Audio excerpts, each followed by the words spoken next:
Welcome back to Represent NYC on the Manhattan Neighborhood Network. My name is Victoria Bert. I'm the producer of this show. We're going to talk now about public transportation and the MTA. And joining me now from the Riders Alliance is Stephanie Burgos-Veras. Hi, Stephanie. How are you? Hello there. How's it going? I'm well. Good to see you. So talk to me about how public transportation has been affected on many levels for New Yorkers. You know, when COVID happened and the stay-at-home, was announced, the MTA saw around 95% decrease in ridership on subways, and I want to say around 87% on buses. And the thing about MTA is that it's bigger than subways and buses, right? MTA is a 5-arm agency. It includes buses, it includes subways, it includes the LIRR, the Metro North, and the bridges and tunnels. And so that means that they're losing revenue from all of those places, and it's really impacting the MTA. But the thing is that the MTA can't shut down, because regardless of the decrease in ridership, there's still 1 million New Yorkers taking public transit every single day. It has brought us to asking the federal government to help the MTA to continue running service. Tell people a little bit about the Riders Alliance. So the Riders Alliance, we're a grassroots organization of subway and bus riders. We've been around for 8 years, and we primarily focus on bus and subway, not the whole MTA. And what we do is that we put the needs of riders front and center. A lot of New Yorkers don't own cars. Without transit, people are stranded. And you do not want 8 million people in cars in New York City, because you'll still be stranded in traffic.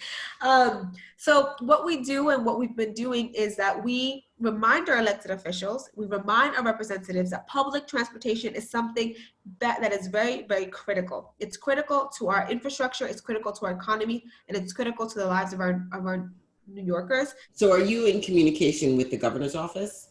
We're in communication with the MTA.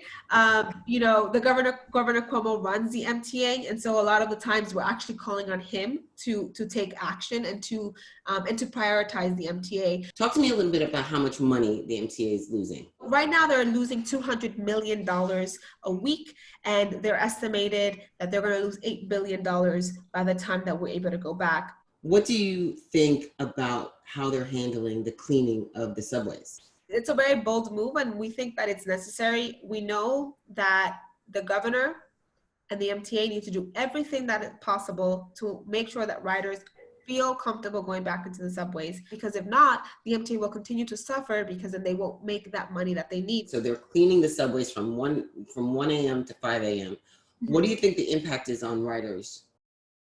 Well, right now there are around 11,000 riders that take subways from 1 a.m. to 5 a.m. So for someone to get from Inwood, New York to Queens, that might mean 8 buses or 9 buses. Tell me what the top complaints you're hearing from riders are right now. So a lot of people have been saying that buses are just really crowded.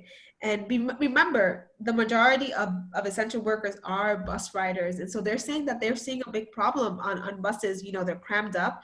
And we know that MTA, a lot of workers who work for MTA have been sick. They've had a workforce decrease. So they don't have the manpower or the woman power to provide enough service. And so they're waiting really long times to then be on a crowded bus. And also, I know I've been reading a lot of articles about the homeless situation on the subways. Yeah, and that's been a big thing. The MTA's approach at the moment, which is to kick them off the subway, is not the solution, because it doesn't solve the issue, which is this person doesn't have a home. The governor and both the mayor have the complete power to solve this. A lot of people are calling for the empty hotels to be used as housing, as temporary housing for the homeless New Yorkers on the train. So I just want to ask you to tell us how we can get involved. How can we help? Do we email you? Do we email the Writers Alliance? Do we tweet at you? What should we do if we have an issue or want something solved? So there's a few things, right? I think the first thing is follow us on our social media pages. You can, if you're a Twitter follower, you can go to Writers Alliance, follow us on Twitter. You can follow us on Instagram at Writers Alliance or on Facebook. 2 is visit our website to join our upcoming meetings, which are all virtual right now. 3 is to text RESCUE to 52886. And 4, when you go to our website, please consider donating. You can donate anywhere from $2 a month. And that basically collective group of people, a single voice to take to representatives, correct?